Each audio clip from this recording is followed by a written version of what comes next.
Vamos a meternos de lleno en un momento clave, un verdadero punto de inflexión para la historia del cristianismo, el impacto del emperador Constantino.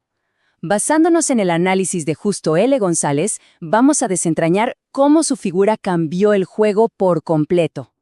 Y para arrancar, qué mejor que escuchar al propio protagonista. Estas palabras ya nos dan una pista, ¿no? Nos anuncian la profunda transformación que estaba a punto de desatarse en el imperio y en la fe.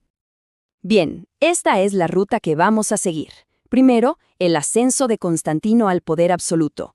Luego, vamos a indagar en sus creencias. Después, veremos el impacto directo de su conversión en la Iglesia y, para terminar, cómo se transformó la manera de celebrar el culto. Bueno, empecemos por el principio. Y lo curioso es que esta historia no arranca con un debate de fe, para nada, sino con pura política, con estrategia militar. Lo primero para Constantino era consolidar su poder en un imperio romano que estaba hecho pedazos. Y miren, el ascenso de Constantino no fue cosa de un día para el otro. Para nada. Estamos hablando de un plan a largo plazo, de casi 20 años de maniobras políticas y campañas militares muy bien calculadas para convertirse en el único dueño del imperio.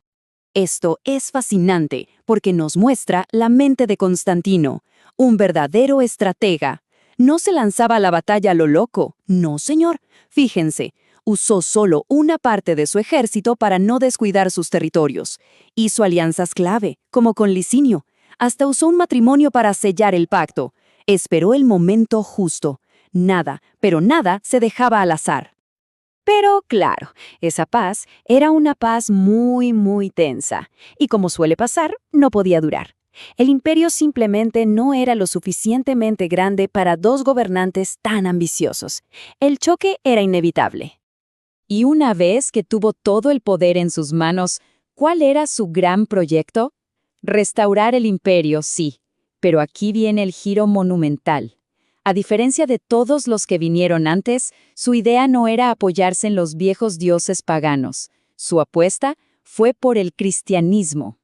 Entonces, si ya tenía Roma, ¿por qué construir una capital completamente nueva? Bueno, esto fue una jugada maestra. Pensémoslo. Una ubicación estratégica, un puente entre continentes, más cerca de las fronteras calientes, una forma de romper con la vieja élite romana. Y por supuesto, él decía que era un mandato divino. Lo tenía todo pensado. Ok, hasta ahora hemos visto el cómo llegó al poder. Ahora vamos a meternos en un terreno más complejo y fascinante, el qué. ¿Qué había realmente en la cabeza y en el corazón de este emperador? Y aquí está la pregunta del millón, la que ha hecho correr ríos de tinta. ¿Su conversión fue real? ¿Fue un acto de fe? ¿O simplemente la jugada política más astuta de la historia? Mucha gente se inclina por el oportunismo, pero si lo analizamos con la mentalidad de la época, como propone González, la cosa cambia. ¿Decir que lo hizo para ganar apoyo? Bueno, los cristianos eran una minoría en ese momento, sobre todo en Occidente. ¿Que lo hizo por los soldados? Tampoco. Eran pocos y muchos ni siquiera querían pelear. Políticamente, fue una apuesta súper arriesgada, no una jugada segura. Y es que, si comparamos su conversión con la de cualquier otra persona en esa época, vemos que no encaja. Para nada. Un cristiano común pasaba por un largo proceso de aprendizaje. Constantino se bautizó justo antes de morir. Un cristiano se sometía a su obispo. Constantino se veía a sí mismo como obispo de obispos. Hasta siguió siendo Pontifex Maximus, el sumo sacerdote pagano. Su camino fue, bueno, su propio camino. Para entender esto, hay que hablar del Sol Invicto. Era un culto muy popular a un dios supremo que se manifestaba en el sol. Y aquí está la clave. Para Constantino, al menos durante mucho tiempo, no había conflicto. Podía adorar al dios de los cristianos y al Sol Invicto. En su mente, quizás, eran dos caras de la misma moneda. Bien, ya sea por fe, por política o por una mezcla de ambas, la conversión ocurrió. La pregunta ahora es, ¿y qué? ¿Qué impacto tuvo esto en el día a día de la Iglesia? Lo primero, lo más inmediato, lo más revolucionario fue esto.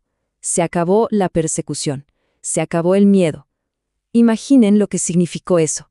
De un día para otro, ser cristiano ya no era una sentencia de muerte.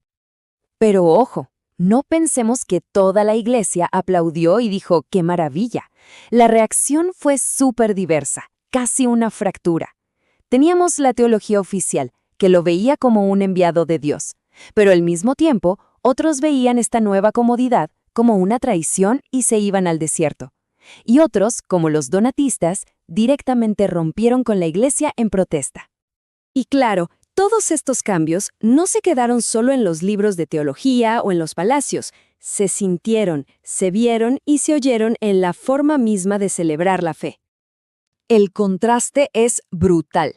Pensemos en cómo era antes. Reuniones sencillas, casi secretas, en casas.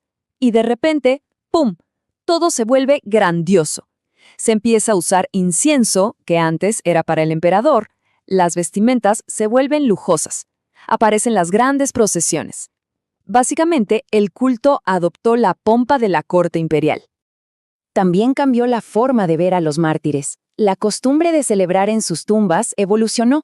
Ahora se construían iglesias enormes sobre ellas. Sus restos, las reliquias, se volvieron objetos de veneración a los que se les atribuían milagros. Y esto explotó con las peregrinaciones, especialmente después del viaje de Helena, la madre de Constantino, a Tierra Santa. Para que nos hagamos una idea visual, esto es lo que había antes. Una domus ecclesia, una casa-iglesia, lugares pequeños, discretos, humildes. El espacio de una comunidad que vivía su fe de puertas para adentro. Pero ahora, con esta nueva realidad pública y masiva, las casas ya no servían, se necesitaba un nuevo tipo de edificio.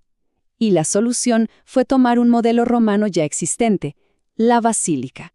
Un edificio público, grande, imponente, que se adaptó perfectamente al nuevo ceremonial cristiano, con sus distintas partes.